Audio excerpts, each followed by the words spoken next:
G'day everyone, welcome to this latest Spa Takeaway. I'm Matt Diener, the CEO of Screen Producers Australia. We've got a great lineup as we've been doing this week. Some producers, some directors, some various people from across the industry. And we really love talking to, I guess, the leaders that are going to be shaping our industry now and in the future. And one of the great opportunities today is to chat to someone who's really supported the screen industry in lots of different ways, and that is the Shadow Communications Minister, Michelle Rowland. How are you?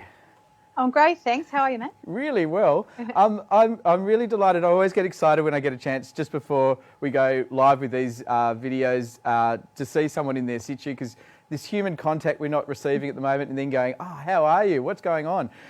Where are you at the moment, out of curiosity? I'm in Blacktown in my electorate office. Okay.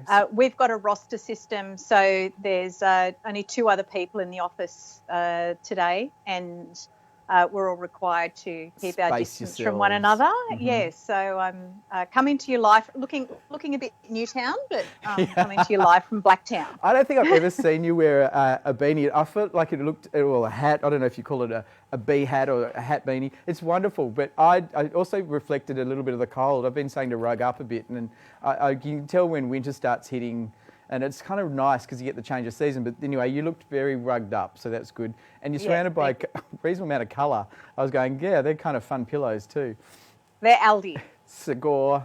They're Aldi, yeah. Yes. So tell us, how are you coping in lockdown? I mean, we'll talk about a lot of things, or the pandemic situation. We'll talk about a lot of things to do with the industry. But, I always think one of the things we don't often give recognition to is the strain on politicians' lives, that their day-to-day, and I don't know if this is a worse time for you or a better time for you to be in the situation you're in at the moment. Is it a bit of both, or how are you coping?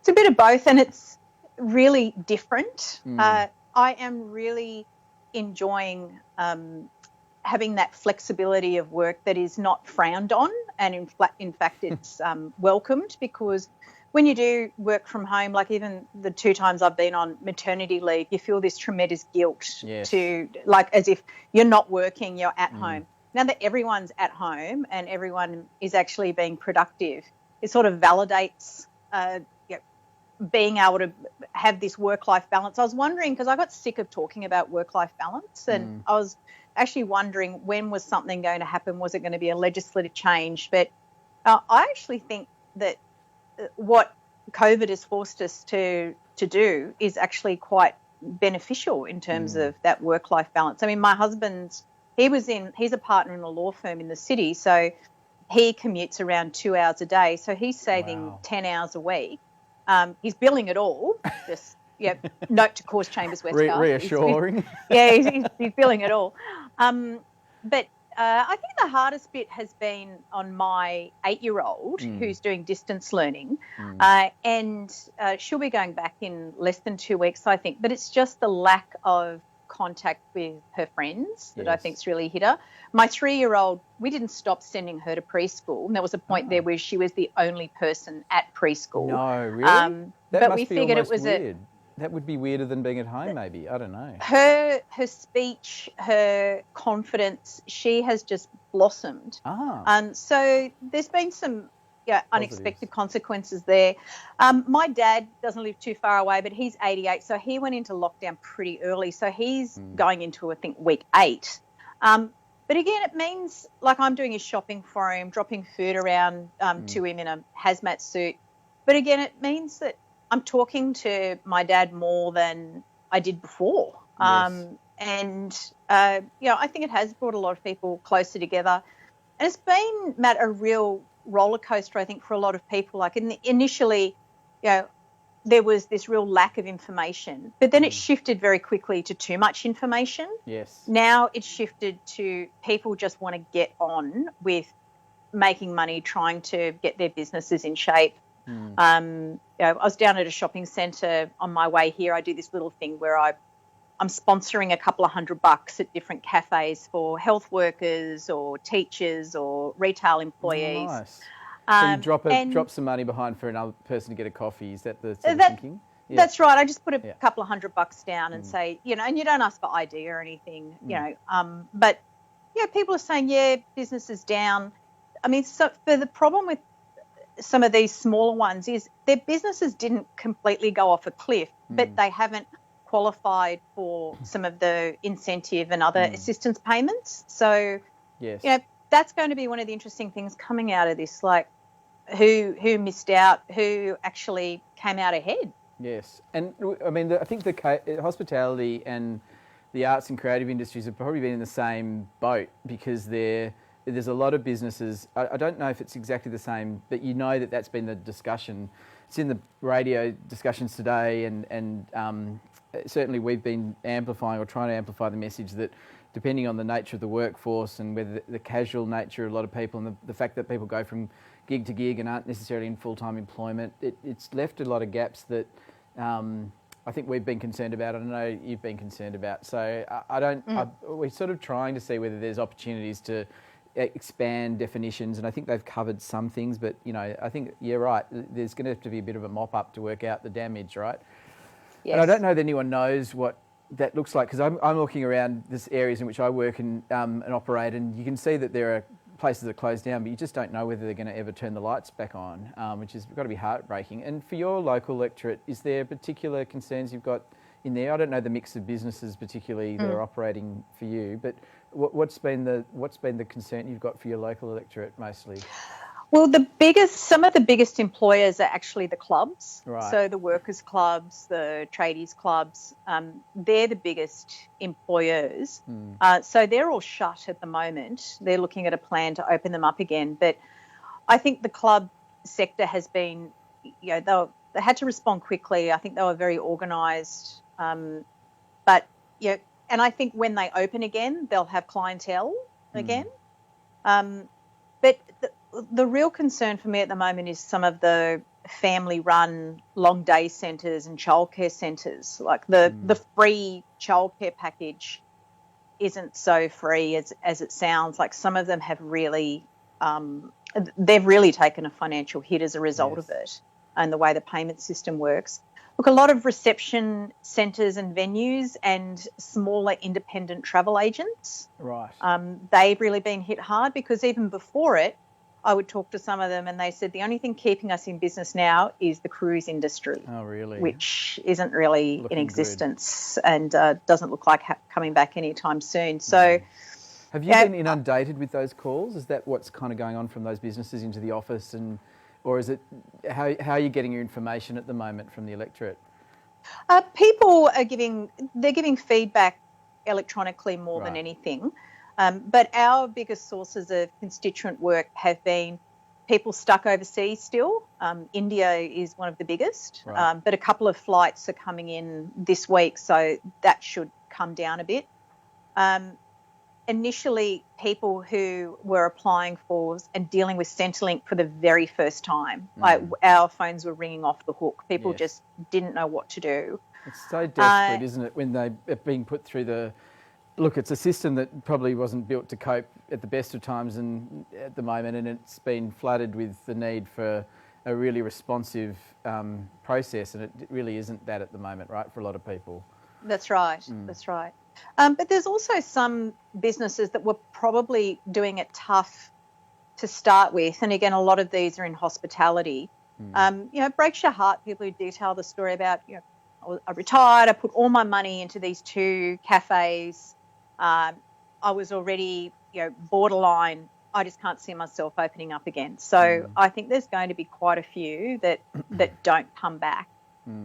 I know that, look, the government does talk up small business in different ways, and obviously there's a small business ombudsman, there's been protections that have been built, but we represent a set of small businesses as well, but I often think sometimes they're left out of the pictures in some of the programs that happen, and we've talked offline and online around the challenges when you're sitting in certain systems of how small businesses operate, and the expectation, the burden, the strain of people in those environments is really acute. And then when you add this on top of it, it's extreme, and you wonder why people you've got to build back into the confidence generally in the economy and certainly in our industry, this idea that you can take a gamble, you can be supported, you can, risk the house if you need to, but you've got an opportunity. But I would say it's going to be a little bit of a long, slow build out of this funk that many people are in. But anyway. It will. And of course, a lot of small businesses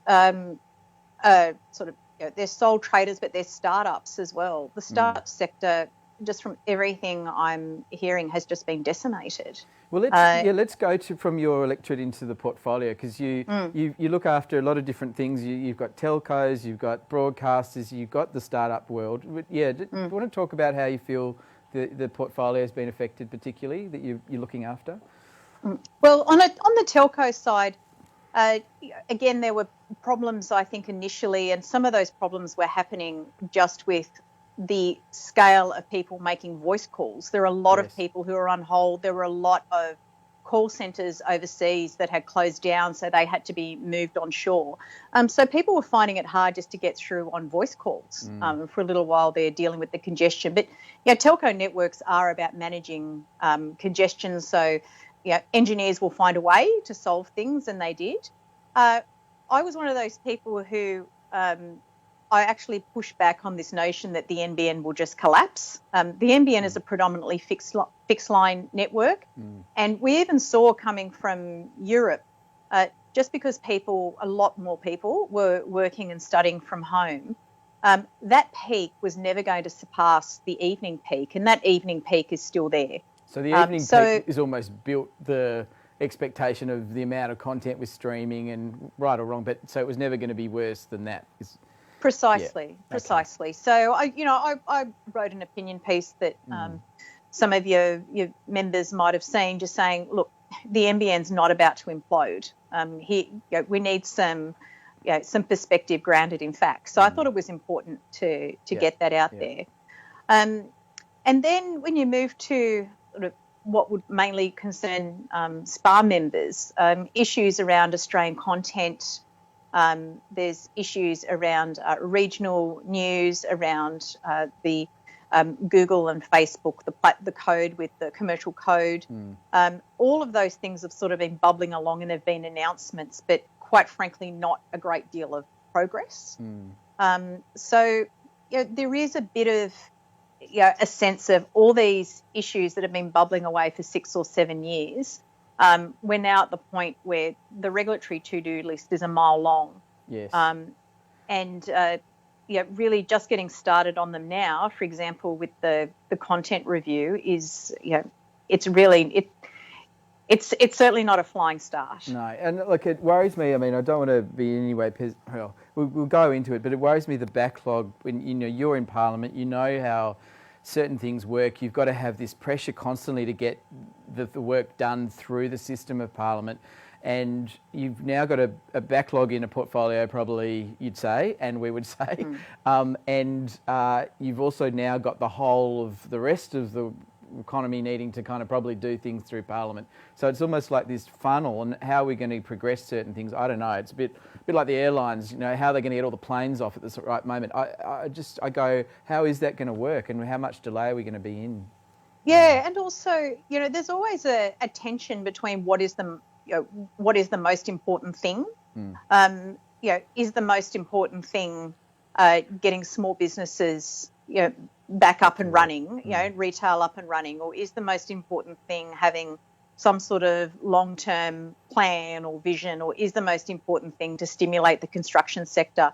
Everyone will have an opinion on that. Yes. But that doesn't obviate the need to actually make progress in individual portfolio spaces. And in fact, it's an expectation. Why do you think it's been so slow for so long? What do you assign, as the reason why we haven't progressed, certainly the content landscape, for a while?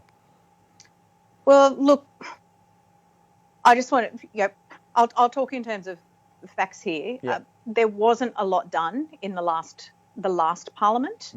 There was, so-called groundbreaking media reforms, which essentially just removed one area of an ownership restriction, and we had the merger of Nine and Fairfax. But other than that, the NBN was, trudging along, getting a lot of consumer complaints. There was some deregulatory movement in telco, but it just happened, either it wasn't a priority, or there just wasn't, the will there from the minister at the time. And now let's face it, we're nearly a year since the election. It's over a year since, I last, addressed SPA during the election campaign, where I said, I'm either going to see a lot more of you or a lot less of you. And, and I outlined what I thought should be done. Yes. Now, I thought the current minister basically endorsed that view pretty early on. But again, not a lot happened. Not a lot happened. And then a couple of weeks ago, the announcement that we're going to have this review of content requirements in response to the ACCC inquiry. Well, that's a bit disingenuous, quite frankly, because this content inquiry started in 2017, yes. Progressed through 2018. And there's been two other reports in the meantime from different chambers of the House. Let's drill into it, because I think the other point, and I want to give you credit for being absolutely committed in the portfolio to the concept of the creative industries as touching essentially all of your portfolio in different ways, and being very interested in the screen content sector as part of that, as well as other areas like the games industry and other parts. But it's the kind of, it was an interesting, and I think it's worth just talking about how you've kind of been, along with Tony and your colleagues, but driving within Labor this idea of and the value of the creative industries, even as much. You put out some thought pieces leading into the election, and you've certainly after the election. Yes, the result wasn't as you would have, of course, wanted, but you've still kept your interest in the sector, and you've done a piece with the International Institute of Communications where you put out a message around the industry, and then you were planning, I think, leading what would have been a conference around this time to kind of celebrate, highlight the creative industries, and part of that, I think, is a bit of, as I've understood it, a bit of an opportunity to stress Labor's interest in the industries. Do you want to just talk about that as a why that means a lot to you? Sure. Well, it was actually helped a lot too by the fact that Anthony Albanese was very interested in what the future of work looks like, and the way in which the creative industries are less susceptible to obsolescence in terms of you actually require people's creativity in order to drive technological developments and not the other way around. When people think about future of work, it's really been grounded in this notion that robots are going to take our jobs. And we have to think, and this was even before the pandemic, but we have to reimagine what Australia looks like after this. If we want to be a manufacturing country and we want to be more self-sufficient, and the lack of personal protective equipment is a case in point, you actually need creative minds to be able to do this. Like, it's not a matter of problem solve. Yeah. Exactly. So I think previously this old world thinking was you need tradespeople to do that. Absolutely, you need tradespeople, but they need to be people who are also thinking creatively, actually have skills that are now starting to be taught in schools. So they are, a lot of them are STEM based. But when Anthony gave this speech in Perth, is one of his first speeches, it was about jobs. So we see this, and Labor's message now is really the three most important things are jobs, jobs, and jobs. And it isn't just a matter of looking at old world traditional how we compartmentalize people. We do have to think differently, and there hasn't been thinking in the Australian, in the body politic about the creative industries. And that, again, that was one of the reasons why in early April we were scheduled to have this conference, which unfortunately didn't go ahead. But the mere fact that we see all these needs that we have from in the art sector, in the screen sector, and so forth. All of that point to how important it is to keep driving the creative industries and the creative economy. I think for a lot of people, it also points to, look, within government, that there isn't a lot of recognition in the same way that other countries have embraced creative industries. There's support packages to creative industry announced from Canada, in France, in other territories. And the UK has been very forward about creative. We just haven't seen that. I don't really understand why we don't see it yet as an embracing exercise from the government. We haven't seen it in support packages, but we certainly, and look, and therefore give you credit for, absolutely championing this, but it seems to have taken a lot longer for the Australian Parliament to kind of get on board with this. And I don't understand why, because to me, it's a bit of course I'm vested, but it feels like a no-brainer. You've got a country, an economy that needs to shift from certain resource industries into certain other industries in the longer term. We're very clever, we're good at these jobs, we've got opportunities for days, but we don't seem to have the backing of, the last few years at least, of government to do certain things. And I think there's this false assumption that it's a contest between the creative economy versus agriculture, versus resources, versus mining. Where Anthony gave that speech, we're in Perth, and I was sitting on a table with a number of people from, they were essentially gas drillers. And when Anthony started talking about this, they all looked at me and they just nodded and they said, absolutely. Like, people don't, again, I think there's a lack of appreciation within government about how much what is seen as our traditional sectors actually value and need creativity and innovation in what they're doing. They understand it. So, again, it's just a demonstration that government is way behind the rest of the economy. Yeah, it's an interesting one. I don't know, we've got to keep shifting the dial on this, but at least, there's an opportunity at the moment to... I was going to say that Russell Howcroft did a press conference speech a year or two ago about the idea of a ministry for creativity, or a minister of creativity, this idea that you sort of need to kind of amplify it as a critical part of government. And that unites. And I think there was some thinking about, I think you've had around the linkages across industry for the type of workforce, the type of thinking, the investments in one area actually spiral into lots of things. And certainly the screen industry is part of a games, part of a education, part of a, the packages become sort of quite significant. Look, I wanted to drill down a little bit into the options paper with you that the government's announced. And so the government's released it. It's a paper from the ACMA and Screen Australia. They had an announcement from the minister around December to deliver this, and then it was released in April, but with a March date on. So there's been a couple of months that they had to pull it together. So not a lot of time to pull together the paper, although there's been a lot of work that had been done and really gone maybe nowhere, at least publicly in the past within other reviews. One of the challenges was, and maybe it links to the concept of the creative industry, one of the feelings I had around this was that it was a paper that it has 4 options over, I think, 8 pages within a 54-page document. And most of the paper is analysing the working environment for the platforms and the changes of business model that they've had, which is fair enough because they're the regulated space, and it's certainly that's smack bang in your portfolio. And we've always recognised, I think, the most important part of the screen sector, to get right is the regulation. And of course, Tony's portfolio, the arts and the supporting packages of investment and tax definitely marry. But if you get the regulation right, I think you've got the windows of doors of opportunity open for people.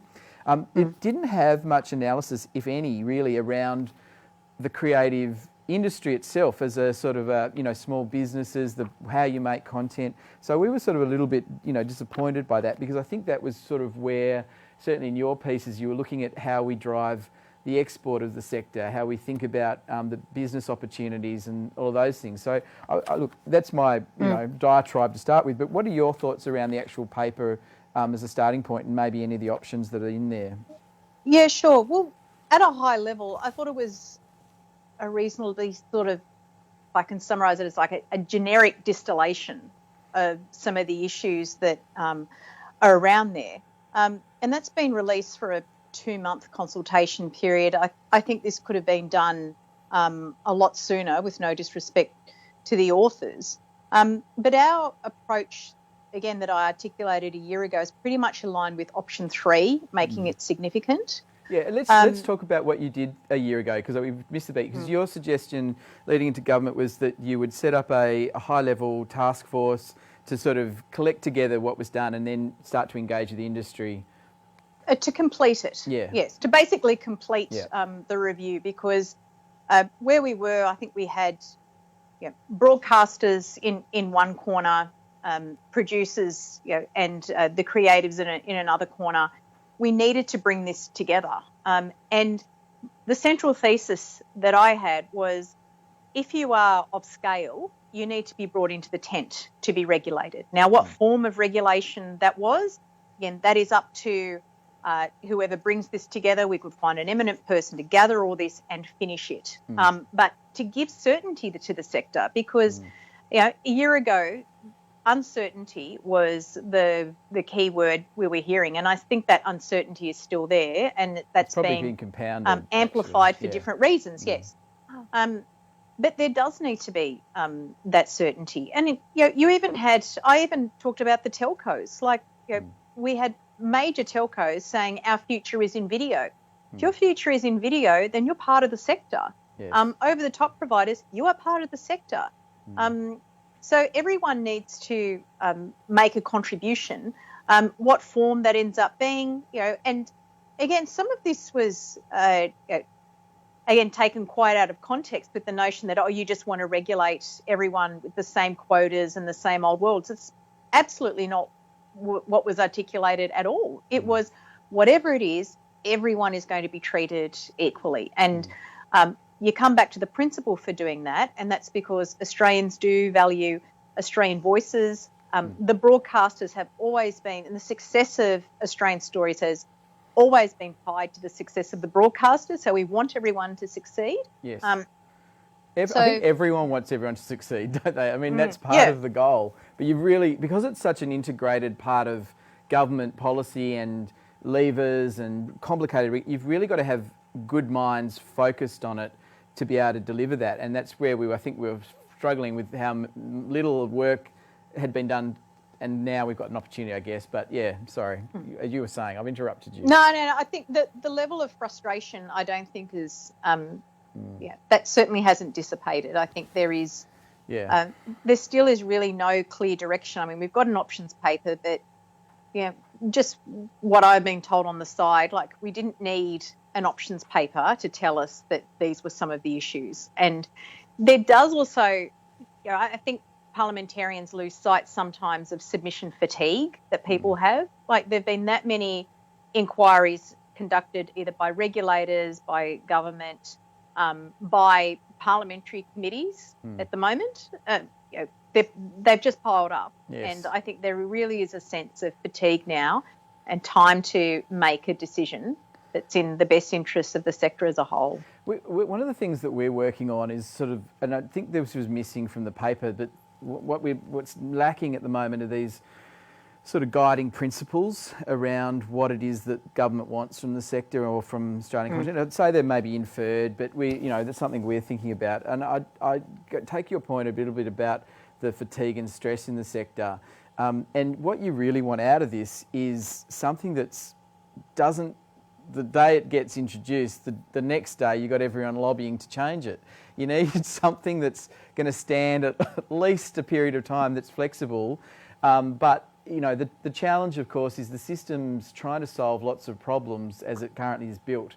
And so there's always the tension between, this sort of broad brushstroke thing that accommodates everyone but you need mechanisms that either are the agencies like the ACMA that can keep tweaking and adjusting and keeping things moving. And at the moment you've sort of got this system that's kind of calcified and everyone sort of artificially is adjusted in a very changing landscape and putting a lot of strain on a lot of people. So anyway, I agree. Stuff you already know. I mean, can you touch on a little bit? You started to talk about option 3 and that was in many ways more closely aligned to your thinking, although I certainly can put you on the spot. But do you have any particular views around? I mean, that was a sort of everyone kind of falling under a similar common expenditure model of different sorts. I'd say that the concerns that producers have raised, and maybe this gets into the detail about the options, that if you've got an expenditure model, you maybe want to make sure that there's a quantity of content somehow coming out of that expenditure model, so that it all just doesn't get built into one product. That you want to have a surety of ongoing content delivery. And I don't know what other things you've picked up in the models that you've particularly been attracted to. Well, probably the closest alignment is that Model 3 to what I was, what I was talking about a year ago. And I guess what I didn't specify, but this is in the proposed model, that there be a revenue percentage for content, and two potential approaches there: an Australian production fund and a negotiation of individual Australian content investment plans. What it says here is in line with expectations set by the ACMA. And I think this again comes back to your very point. We have to ask, well, why are we regulating? Like, you have to be able to answer that first principle: why are we regulating? Because I've had, I've done interviews where people have said to me, well, everyone says we like Australian content, but no one watches it. No one pays to go, and we haven't had a blockbuster since Hugh Grant. Since we had Hugo Weaving or someone else in some other film, or we had foreign stars in Australian films, and so that kind of Australian content A is not successful, and B is not attractive to Australians. I think that they really need to be the focus of our principles. That Australians do desire local content, be it news, be it entertainment, be it sport. And I don't think it's a matter of...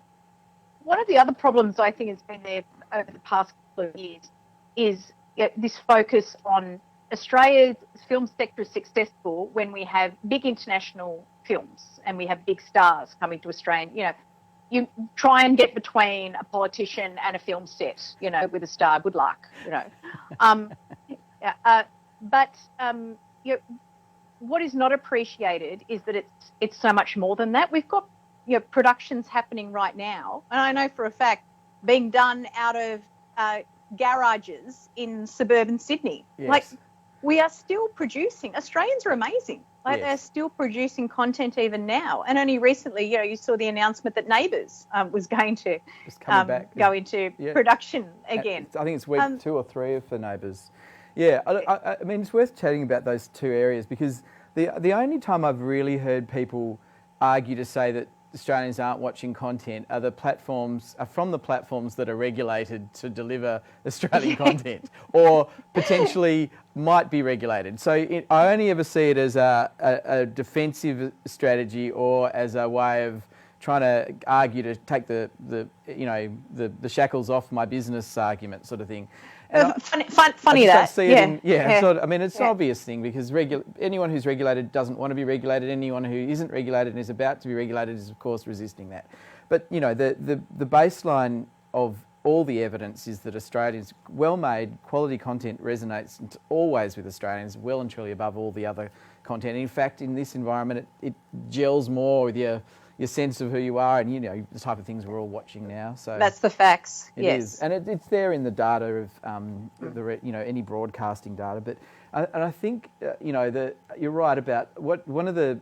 It's worth us thinking about this, is that there is actually a lot of production that often doesn't get noticed in the Parliament, because it's very, of course, sometimes you do want those cherries on top of the cake. The Chris Hemsworth, great actor, coming in representing a big international production, or a Johnny Depp, and they're great. But the actual, I call it the cake. The cake is made up of the people in everything from garages to animations to littlest shoots to some of the bigger stuff we do. So, I think it's worth us just talking about that, because there is a lot of production that still is going on, including Neighbours, including a lot of animation can continue, a lot of documentary. One of the things we were, quite distressed about was the government decision to suspend the sub-quota. And look, there's no denying that the broadcasters are under a lot of financial pressure. We saw, I think, Nine's results have come back and they've dropped about a third of their advertising money. So there's no one's questioning that the strain in the business is there. I've always kind of looked at the cost bases as best they're available to us.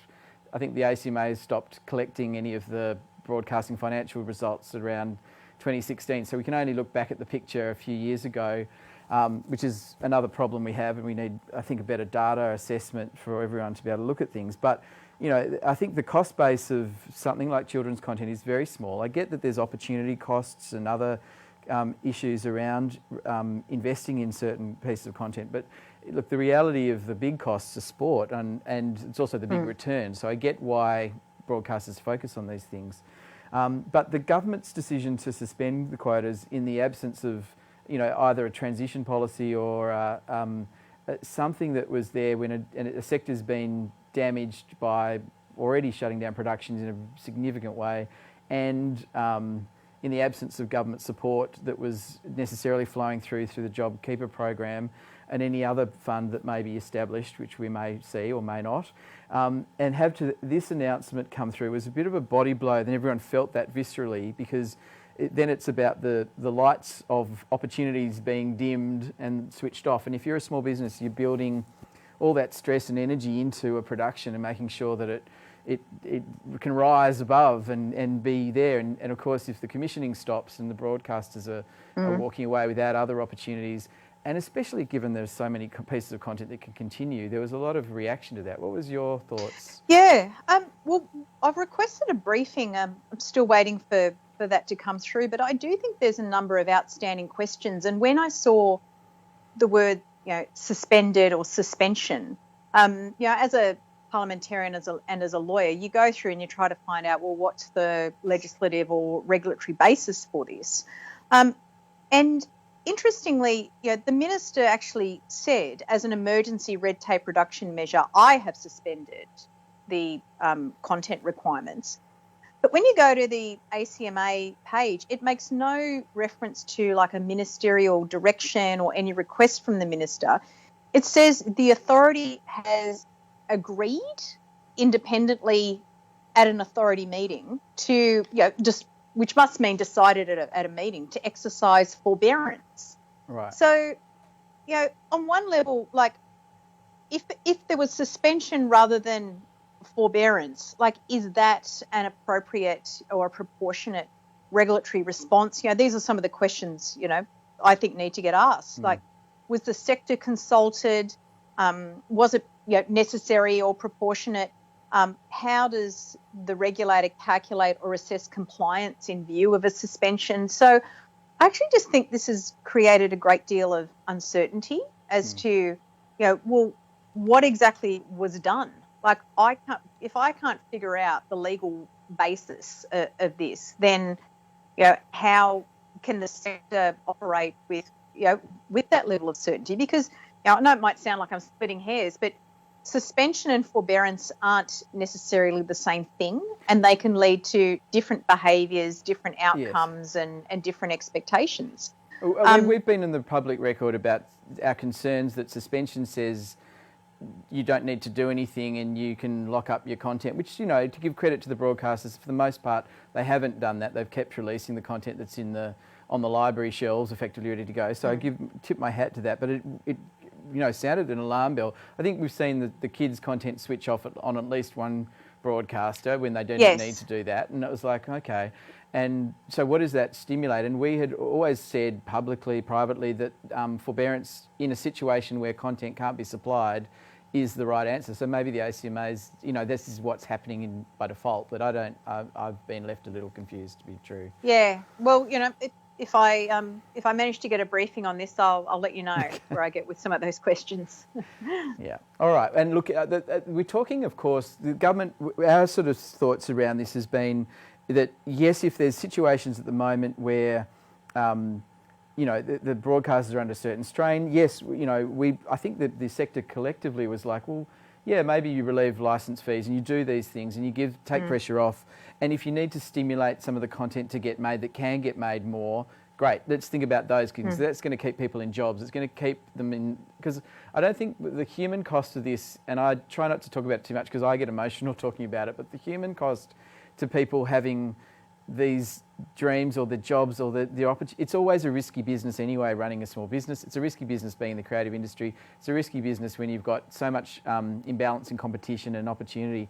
But when you've got such a strong message to say, shut the lights down, it really scared a lot of people. And I think we've got a job to keep the confidence in the sector going. And, certainly, you want the broadcasters to be engaged. You definitely want the ABC to do what it did and announced a $5 million package. You want the commissioning to continue as best it can, because that gives people hope. And if there's anything you realise in these periods, you need people to feel that there's a future for them, that there's hope, that there is people working to kind of, make sure that they have opportunities, or else we'll just lose them to the sector. But there's a huge, of course, emotional and personal cost in all this. Yes. If we don't get it right. Our biggest concern as well is if the government's announced something and it's also signalled for next year. I think next year we want to see that there's some process or by which they are being open about, or the ACMA or the government or however it's being done, for continuing or extending this kind of feeling of forbearance, and on what basis and on real evidence. And the problem you've got is, I think if the producers who are in a very difficult business relationship with their platform, commissioning platforms at the best of time, are being asked to, can you provide evidence of the broadcaster turning off the tap or turning you away when you could have had... None of them want to bite the hand that feeds, and it's commercial suicide to do that. So asking that the more vulnerable people come forward in this sort of an inquiry around whether or not you can get the industry started or not is really, I think really difficult as well. So we've got to kind of figure out some of this stuff. Yes. No, absolutely. And, I know that part of the announcement said that a decision's going to be taken before the end of this year as to whether the suspension should continue into 2021. So, again, that's just that time frame. How many people are we going to see just cease operating in that time, or how many people are going to have to make, again, even continue to make risky business decisions. So again, just the level of uncertainty is a concern. And disconnect between what, on another level, the agencies are wanting to develop. And I should give you a shout out because you chaired an agency, a government agency, for a period, being or Screen New South Wales at the time. Screen New South Wales. Yeah. So you know that these guys are starting to want to develop money, but if there's no commissioning, it shows you the importance of the regulation, actually, that you need the lights on. Anyway. Absolutely. I've got a few questions that have come through, and I realised I should have been checking it if anyone wants to send them onto us. But and some of these are hopefully not too... We'll see how they go. I'll just read them out because one's a long one. Why do you think Minister Fletcher is not supporting community TV broadcasters' fight to stay on free-to-air when ACMA has stated there is no planned use of the spectrum, especially when community TV has been an essential service during the pandemic for many cultural and religious groups? Well, it's beyond my comprehension. And when this all goes all the way back to when Malcolm Turnbull was the minister and basically announced overnight that community TV would be going over the top. And the sector even at the time said, look, we understand that that's a long-term goal, but we need time. And that was, more than 5 years ago now, maybe even more than 6. And exactly what the sector said at the time is now coming to fruition, where we've had the closure of a number of stations and a number of them, still under threat.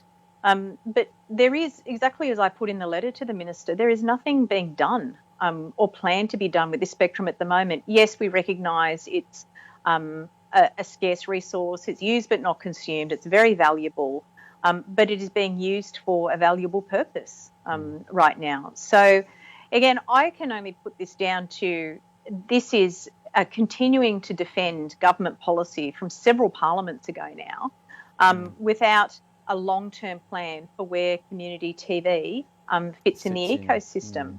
Yeah, and we should acknowledge that community TV, as well as, I think, look, broadcasting services at the moment are incredibly popular. Yes, there's an advertising issue at the moment, but you realise that people are rebuilding their affinity with these services, And community TV's launched so many great names and programs and experimenting in different ways, and it's led into the broader production industry a lot as well. So you need these feeding systems. I think the ecology of the system is one of the things that is really critical and needs to be thought through. Absolutely. Yeah, there was another follow-up question. I think we've sort of touched on it, but it was about how do you, what will be your role in navigating the system suspension, and what can you do in opposition with regards to the decisions or decision that's being made at the moment to get people back to commissioning? Well, really, it is quite constrained, especially since if it's legislative, then there are things that can be done in the Parliament. If it's done by regulation, again, there are some things that might be able to be done. But at the moment, there's just, from opposition, the information asymmetry is immense, yes. Which is why we're trying to find out at the moment precisely what we're talking about here, what instrument, how is the regulator going to be approaching this. So they're all pretty fundamental questions. So I guess the nub of the answer is we can't change the world from opposition, but certainly by highlighting it. By highlighting different issues that are happening at the moment in the regions, for example, where some areas are at real risk of becoming news deserts, that at least puts some pressure on the government to focus itself on the matter. And that's what I'll be trying to do in terms of the content issues as well. It is remiss of me, even from the outset, Matt, not to acknowledge SPA and its membership for the advocacy in this area, but also just by the fact you're pretty quick off the mark in terms of figuring out how to communicate with your membership and open yourselves up to an ongoing dialogue in different ways. I mean, you're probably one of the first organisations that said, we'd still like to have you part of a program. Can you come and chat? The reason for me mentioning that is really to say, to have a strong advocacy arm like SPA makes a lot of difference as well, because you're not approaching it, from an ideological bench. You're approaching it from evidence. Need to keep the interests of members at heart. And as boring as it sounds, being able to identify the source or the head of power in government decisions is pretty fundamental if you're going to be able to examine the boundaries of that power and the ability to amend it. Yes, I mean, that's an interesting question as to where you think this decision emanated from within government, but maybe we don't talk about that on here. But maybe, sure. I mean, I don't know if you have a view, but it seems, one of the things, thank you very much. I think I think the other point about this is there's sometimes in broadcasting and in the policy conversation around communications, and I've been in it for a long time, you've been in it for a long time, there is a lot of emotion and personalities at play in representing people, and part of what you're trying to do always is breeze, a clean bat and try to work through the issue and make sure you're arguing, logically and with information, and not turn that into an emotional layer, which I think you see it in certain representations all the time in the sector, and so thank you for that. I mean, I think it's really important we stay true to ourselves. And I should acknowledge that the members are certainly stressed and very anxious by everything that's happening. So part of it is, give them credit for just staying as calm as possible in amongst seeing their businesses, potentially without cash and laying down people, and the horrible exercise that a lot of people are doing in seeing their dreams of projects snuffed and the relationships they've had with a lot of people kind of be damaged because of what's happening in this, because of the shutdown. So anyway, Look, I didn't want to end on that, but I did want to give an opportunity. We should wrap, but I did want to give an opportunity for you to have I like asking what people are watching, and you're in a situation where you've got a whole family viewing different bits of content. You've got 2 children, a husband. Are you doing more communal viewing? Are you doing a little bit of, a lot of it's on your own, or what are you consuming, and what are your family consuming at the moment? Well, the kids, the novelty for them is to be able to watch the iPad rather than watch it on giant, expensive television units. Right. So they basically gather dust.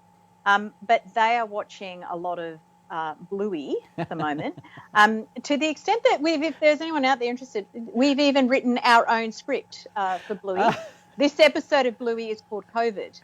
And that's a shout out to Daly and Charlie at Ludo. They may commission you. It is not exactly. It's not exactly the most innovative though, because the script actually involved. It's an amalgamation of a number of previous Bluey episodes, like Mount Mum and Dad. It's a mashup. The two old ladies that slipped on her beans. Yeah, it's a bit of a mashup, but all the underlying creatives are being credited in it, so it's all fine. Absolutely. My husband and I have been. We've actually started some quality viewing time after the kids go to bed. We've been watching a bit of Netflix. We watched Unorthodox, which we enjoyed. Yeah. It was also recommended to me to start watching Ozark, which I actually am really enjoying. I did also purchase, because I thought it was the right thing to do. I subscribed to Disney Plus for the kids. Yep. They don't want to know it. Oh. They're not. I've told them. I said, this is where all the Disney shows are. This is where National Geographic is. The only movie they really like watching is Ratatouille. Okay. And even when I threaten them, if you don't watch it, I'll stop paying for it. And nah, whatever. Okay. Nah, sort of thing. So they're not that interested in it.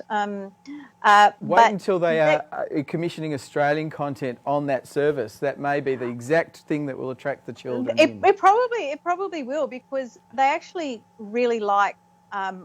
There's a couple of sort of kids competition shows where it involves. Some of them involve cooking, but some of them involve quite creative enterprises. Like they have to design and build things. Like they're really getting into that. So I don't know if that's sort of a model. It's almost like Lego Masters, but using other building materials almost. Right, and through the prism of the child. That's right. Yeah. Great. Yeah. Okay. Yeah. Well, there's a good summation. I hope you're not going. Well, I kind of am finding the joy of consuming, and it feels less because of course in a work mode you try to watch a lot of things, but I'm kind of feeling a little bit like you get a chance to enjoy yourself, and maybe that's also true with having less parliamentary functions. All of the energy that you have to give, you can concentrate that a bit around the house and enjoy your time with your children and your hubby a bit more than you do normally.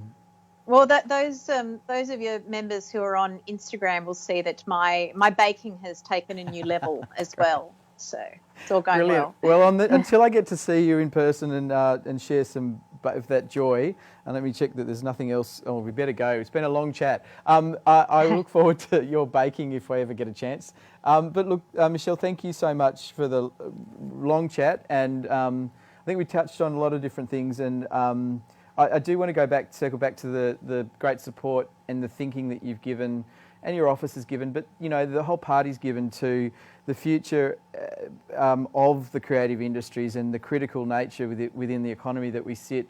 I give you, you've really been the pincer sort of driving that, within the thinking that's happening, at least within the Labor Party. So thank you, because I think it's going to be very valuable. And I know that this is about pressuring and cajoling and getting people on the same page. And we do want a bipartisan approach to lots of things. But without this pressure, I think we wouldn't be nearly as far along as we have been. So thank you very much for all that work. Thanks, pleasure, and all the best to you and your members. Thank you very much, Michelle. And we'll be back tomorrow with another Spa Takeaway. Until then, to wrap it up, be kind to yourselves and be kind to each other. Thank you very much.